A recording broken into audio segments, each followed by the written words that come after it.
The last thing you want is to be caught in a robbery. Look at this poor truck driver. Unfortunately, this situation happens more often than you might think.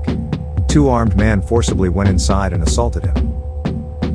Lucky for him, an officer happened to stumble upon the robbery in progress and a shootout ensued.